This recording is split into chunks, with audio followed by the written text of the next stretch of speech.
Welcome to the lesson Calculating Battery Bank Size.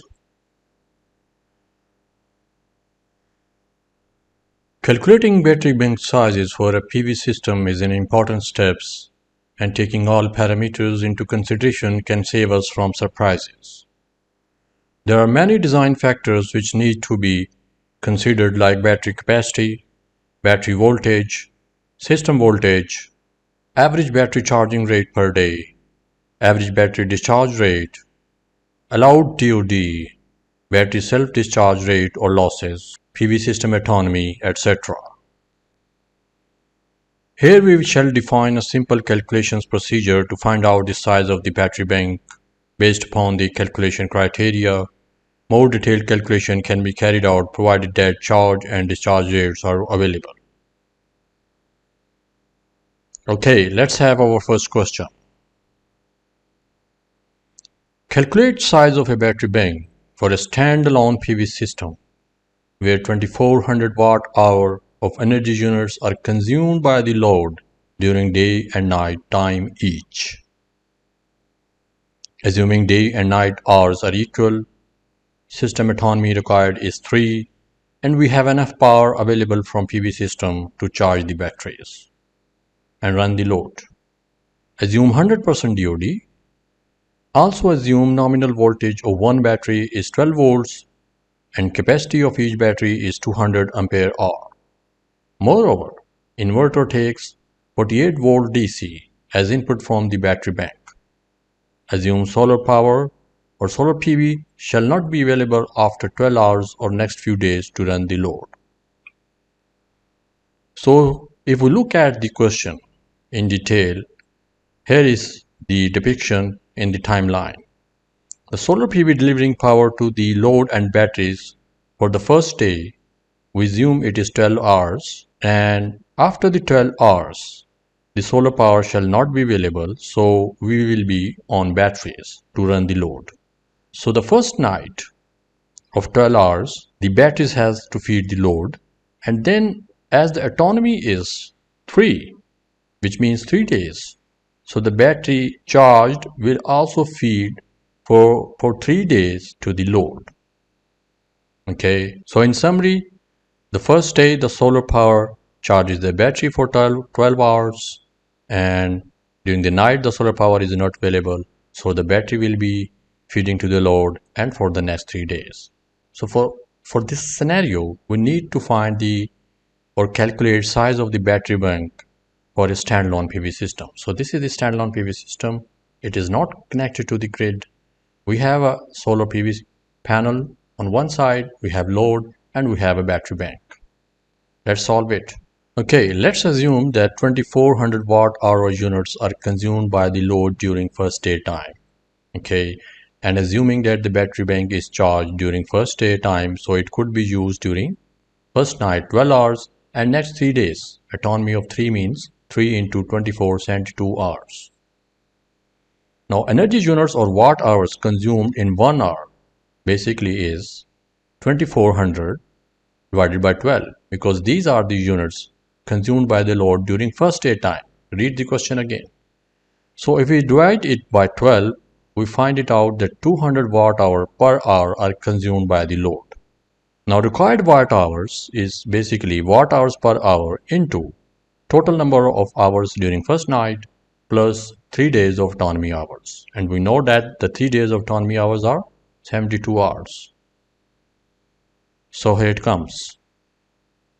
200 per hour multiplied into 12 hours for the first night and 3 into 24 for the next 3 days. So this is 16800 watt hours. So the total watt hours required for the first night plus 3 days of autonomy is 1680 watt hours. Hence battery bank of 16800 watt hour is required. Now as battery nominal voltage is 12 volts, and we know further that battery watt hours equation is equal to V into I into T, or simply stating voltage into ampere hours. Therefore, hence battery ampere hours, these are the battery ampere hours. Now if we take the voltage to the other side, so the watt hours divided by voltage, Now we have calculated 16800 watt hours and divided by 12, we come out with the answer 1400 ampere hours of battery bank we needed. Okay. Here 1400 ampere hours refers to the total size of the battery bank which is required. As one battery size is of 200 ampere hour. From the question we know that one battery size is 200 ampere hour. Now we need to find out how many total batteries we need. So as 1400 ampere hours is total battery bank size, we will divide by 200 and this is 7 number of batteries shall be required as per calculation. But as the question states that the inverter battery input voltage is 48 volt, therefore we have to connect 4 batteries in series to make it 48 volts. So 12 into 4, 48. Now total batteries are, we calculated 7. Now we calculated that total numbers 7 number of batteries are good enough to supply the required energy units for the given autonomy. If you connect 4 in series, then rest have to be connected in parallel to keep it 48 volt. So we need another 4 batteries. Because if we take 7 in total, which we calculated earlier, 4 numbers here will make 48 volts and we need another 3 batteries to connect, but we can't connect 3 batteries in parallel with the 4 number of batteries. We must connect 4 batteries. So the total minimum batteries required will be 8 batteries. That's why we say we needed 3 batteries more to make it total to number of 7 batteries at least. As balance 3 number of batteries cannot be connected to make 48 volt, hence total batteries required are 8 with nominal voltage of 12 volt and capacity of 200 ampere hour. So we need 2 strings basically of 4 batteries each connected in parallel, 48 volt, and that shall be in total 1600 ampere hours. Question 2. In the previous example, total batteries required are 8 with nominal voltage of 12 volt and capacity of 200 ampere hour. Calculate the battery bank size assuming battery DOD of 90%. In the previous question, we assumed that the DOD or the depth of discharge was 100%. Now let's see what's the battery bank size if the DOD of each battery is 90%.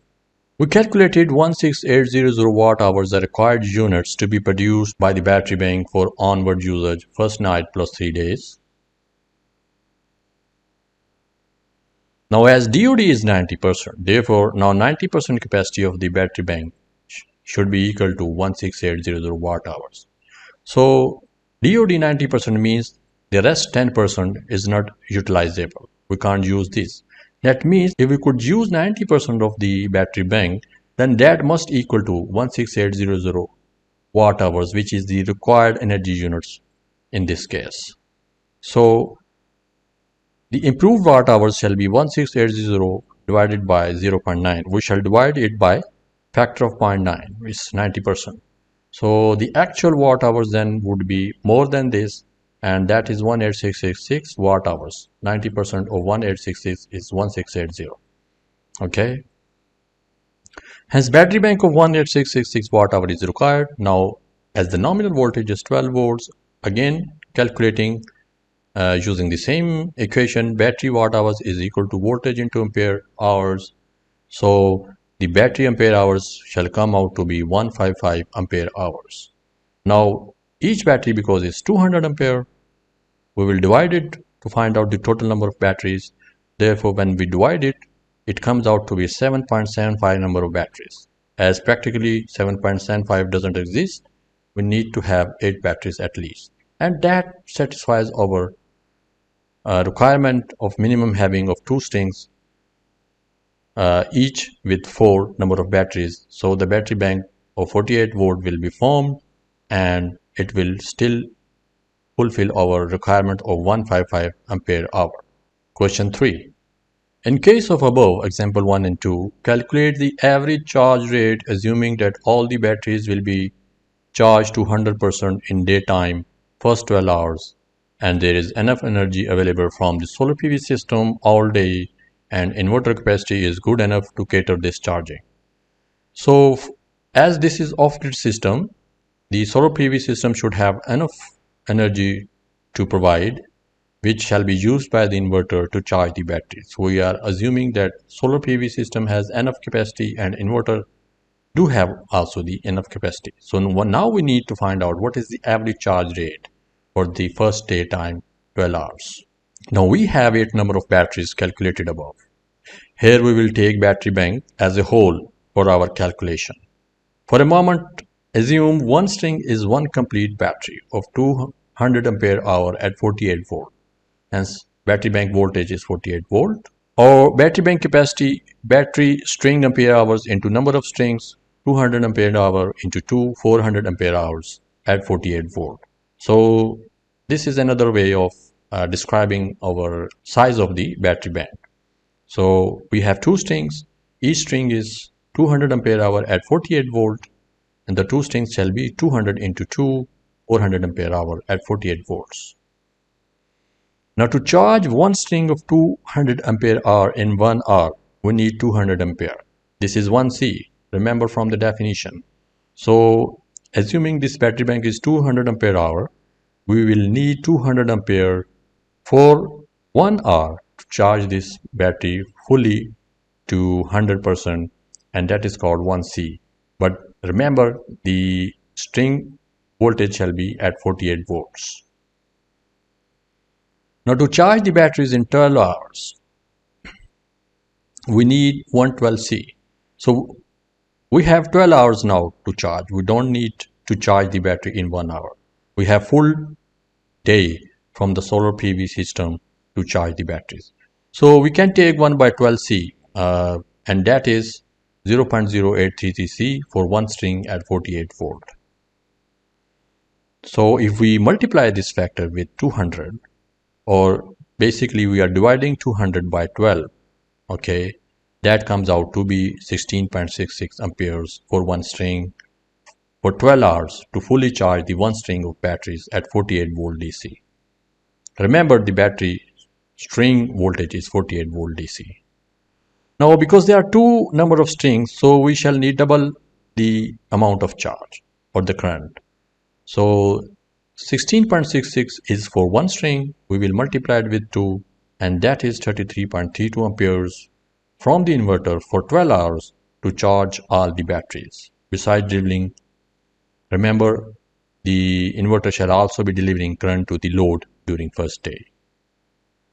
So in the question, which was the requirement was to calculate the average charge rate, so our average charge rate is 33.32 ampere per hour.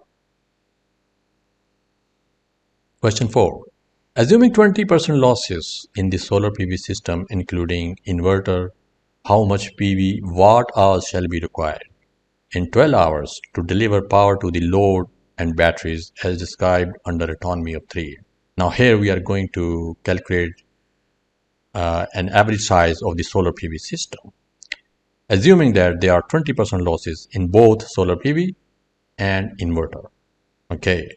Now here we shall calculate the total watt hours of the solar PV system without even knowing specific details of the PV system. Solar PV system shall deliver power to the load and batteries in first 12 hours, right? Hence, total watt hours required from solar PV system during first day time, watt hours load plus watt hours battery, right? The inverter has to feed both, not only battery but also to the load.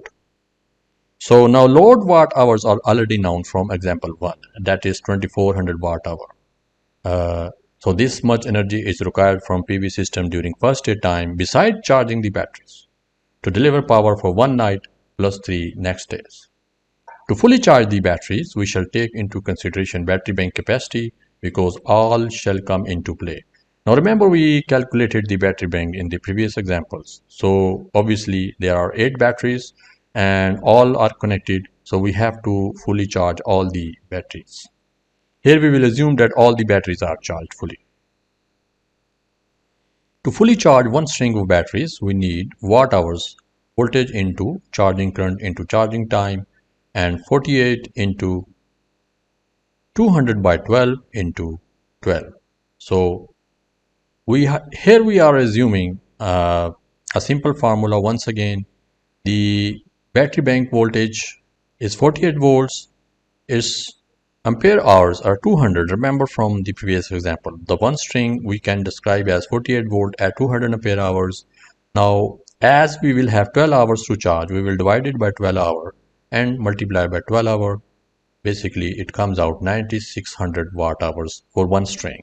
Now, as we have two strings, so we need 9600 into 2, 19200 watt hours total from the solar PV system. This is beside the load.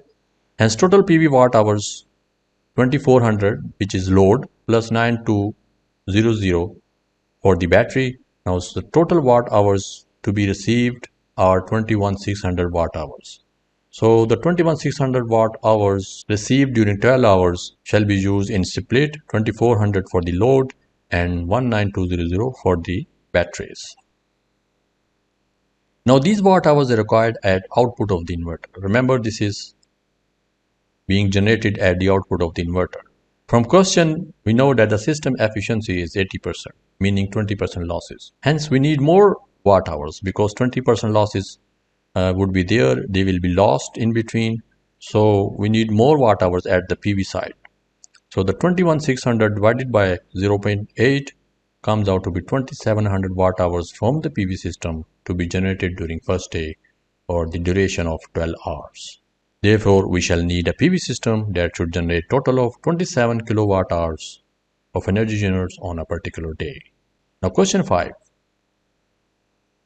What shall be the maximum current input and output capacity of inverter given inverter efficiency is 95%? In the previous examples, we did not consider this. We considered as part of the whole system there were 20% losses. Now we just want to find out what is the maximum current input and output capacity of inverter if its efficiency is 95%. Okay. In example 3, we concluded that inverter shall deliver 33.32 ampere to charge the batteries. During first day, inverter has also to bear the current of the load, 2400 watt hour. Hence, this current shall also add up. Assuming load also works on 48 volt DC, 2400 watt hour are total energy units consumed for 12 hours. Okay, so the watt hours for the load using the same equation, voltage into load current into time, and that is the load current average shall be watt hours divided by voltage into time. Our watt hours for the 12 hours for the load are 2400 divided by 48 into 12, which is time, 12 hours. So the average current to be delivered by the inverter to the load shall be 4.166 amperes. Now we have both the currents. For the battery, or we already know 33.32, and for the load 4.166 amperes. Now we shall add up and we find that we need total current of 37.48 amperes from the inverter. Okay. Now generally inverter is designed to have maximum capacity of 1.25 times of the operating requirement. So when we will design the inverter, or we shall assume that in this case also the inverter shall have maximum capacity more than our requirement. So we shall multiply 37.48 into 1.25 and that comes out to be 468 amperes. So we must have inverter at least of 46.85 amperes at its output current. As inverter efficiency is 95% or factor of 0.95, therefore we shall divide it by 0.95 to calculate the input current. Remember, 46.85 is the output current. Okay.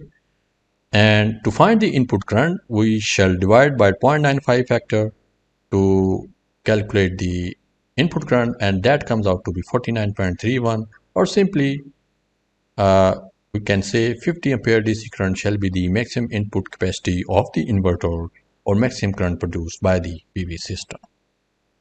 Remember one thing, that here we are not calculating here what exact PV DC current shall be available at the input of the inverter. In order to calculate that, we shall use 37.48 ampere provided it is operating at 48 volt DC output.